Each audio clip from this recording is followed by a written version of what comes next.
A recent report from the Baltimore Orioles has surfaced involving the Padres' plans to acquire their young talent for Dylan Cease. Welcome to Orioles Digest. I'm your host, Cam Brice, and thank you guys so much. We are at 1,000 subscribers. Let's keep going. You know I say this every video, but if you're a part of this percentage, let's change that today. Come join Orioles Digest. I'm giving you daily updates about the Baltimore Orioles that you don't want to miss. Earlier today, some recent information leaked about the Baltimore Orioles and their pursuit for all-star pitcher Dylan Cease. Raj Kubatako from Madison Sports said in a recent article earlier, I've heard that the Padres checked on Samuel Basallo, Jordan Westburg, and Kobe Mayo, but those players weren't on the table. I doubt it comes as a surprise. Nothing has changed. Cease is a one-year rental, which explains why some teams are cautious about surrendering too much. So in this video, we're going to take a deep dive into the Dylan Cease situation. I'm going to talk about spring training, and I'm also going to talk about if the Baltimore Orioles could possibly make another trade coming soon. Should the Baltimore Orioles have accepted the Padres offer, or was the asking price way too high? My first reaction was, is AJ Preller out of his goddamn mind? It's no way the Baltimore's are going to move on from Jordan Westburg. They're not going to move on from Samuel Basilio, who hasn't even been given an opportunity in MLB yet. And he's their best prospect. Why would they move on from him? And then you throw in Kobe Mayo? Are you insane? This is not like you're getting prime Mike Trout. I can understand if that's a package, if you want to go and get a guy like Ronald Acuna, Juan Soto, or all those different types of superstars. But Dylan Cease is not a superstar. So the asking price is way too high, and I'm pretty sure Mike Elias hung the phone up like, is AJ Preller really serious? Is he really serious that I want to give up some of my best players for a one-year rental in Dylan Cease? Now the Baltimore's might as well just let Dylan Cease go.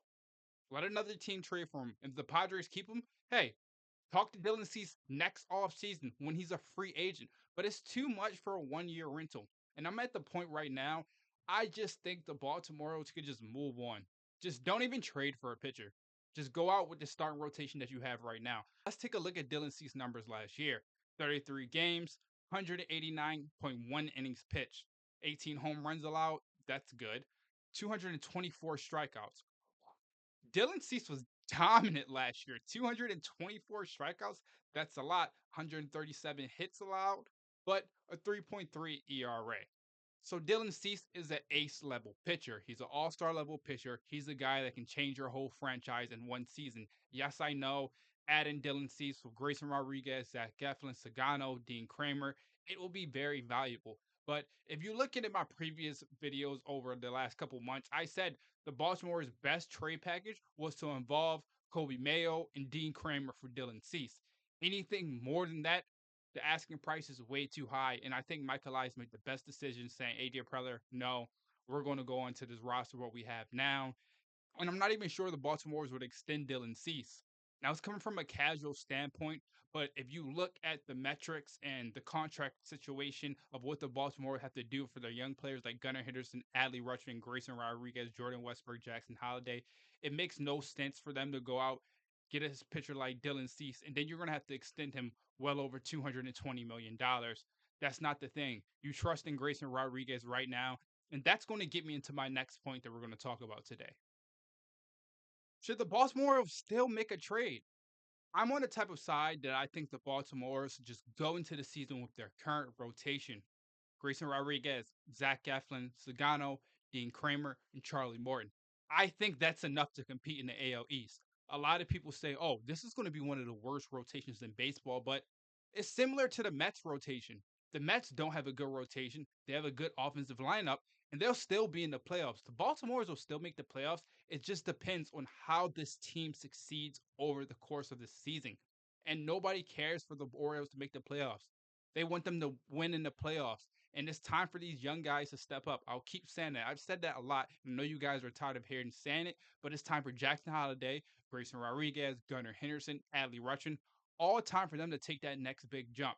And I know Gunnar Henderson took a big jump last year, but if he could take another jump into that Juan Soto, that Aaron Judge type of tier of players, then this franchise will be set up for the next 5 to 10 years, only if they extend him.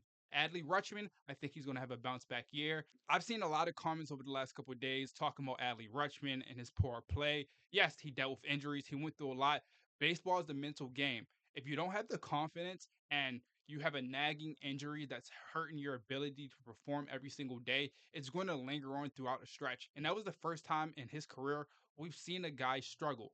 But I want to talk a little bit about Grayson Rodriguez. I think he will be an ace this season. I think he will be an all star. Remember this video. Grayson Rodriguez will be an all star in 2025. He has that potential. I saw a stat earlier. Throughout their first 3 years, if you compare Grayson Rodriguez and Corbin Burns, Grayson Rodriguez is better. Corbin Burns wasn't really a good starter until his fourth year in the MLB. They're going at the same rate and the same pace. So if Grayson Rodriguez can continue to do what he does and stay healthy this season, I'm going to say that again. Stay healthy. That's the only concern with G Rod. He will gas him up the fastball, the cutter, the slider. I heard he's been working on some new pitches. I don't want to leak any new information, but he has been working on some new pitches for the 2025 season. So I'm very excited to see that. But Grayson Rodriguez is going to be a good pitcher in this league. You also have Dean Kramer, valuable, good 4-5-3 starter that you need. Sagano, I know he's old, but he came from Japan. He was one of the best pitchers in the Japan baseball history. So if he can translate that over to the MLB, the Baltimores have a good rotation. Charlie Morton's going to go out there. He's going to pitch over 160 innings. As long as they can develop young talent, keep their starting rotation together, and keep their young core together. That's very important. If they keep their young core together, no matter how the starting rotation looks, the Baltimores are going to win over 90 games every single year. I wanted to talk about spring training because pitchers and catchers report next week. The official date for spring training games start in about 2 weeks. So the Baltimores have a lot of decisions to make. One topic that I want to get into is what will Heston Kjerstad's role be in 2025? Baltimore has decided earlier in the offseason because they decided this before any big moves were made that they weren't bringing back Anthony Santander and they were going to give Heston Kjerstad an everyday outfield opportunity. But then they went out, got Tyler O'Neill, and it kind of made fans a little bit livid. They were like, "What are we doing? We've had Heston Kjerstad in the minors. We had him on the bench for so many years, and we've yet to give him opportunity." But listen, getting Tyler O'Neill gives Heston Kjerstad an opportunity to prove himself. But for Heston Kjerstad, I think he has to come out this spring training, prove every single scout and every single developer in the Baltimore Orioles wrong. Be like, I belong here. Don't trade me anymore. Don't put me in any more talks. I belong as an everyday all star in this league, and I have that potential. So I'm going to prove it. This is a big spring training for Heston Kjerstad. He has to prove it. Another guy I want to get into is the best prospect we have, Samuel Basallo. He is going to change the perception of this team when he gets up. He can play catcher. He can play first. I'm pretty sure if you put Samuel Basallo at third or any other position, he can play it. He's an all-time athlete. He can run the bags. He can hit for power. He can hit for contact. He is that generational type player that you see through the minors. He might not be as good as Jackson Holliday, but he kind of reminds me a lot of Juan Soto, a young kid, a young international kid that has tremendous power and patience at the plate. Samuel Basallo walks a lot. He has a lot of patience. And that's what the Baltimore Orioles struggled with last season. We saw the home runs come. But remember 2 years ago when the Orioles were a very patient team? Adley Rutschman, Jordan Westburg, Gunnar Henderson, Ryan Mountcastle, all those guys were taking walks. They'll still hit the home run ball a lot because they have a lot of power hitters on that team even though Anthony Santander was gone. But Samuel Basallo will play a huge role into the Orioles in 2025. I think he'll be up maybe in probably June or July. He could possibly be up earlier depending on how he plays in AAA.